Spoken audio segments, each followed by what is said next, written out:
May I coming sir?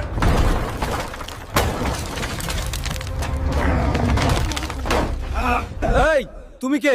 তুমি কে? আমি আর্মিতে ভর্তি হতে এসেছি স্যার। চলো তোমার রিক্রুটিং টেস্ট নেওয়া হবে। তুমি 100 পুশ আপ দাও। Okay, that's enough. এই নাও অস্ত্র, ফায়ার করো। এটা শুটিং টেস্ট।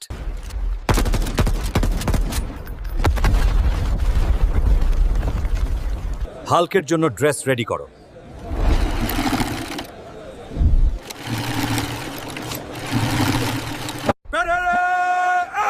জলদি চল।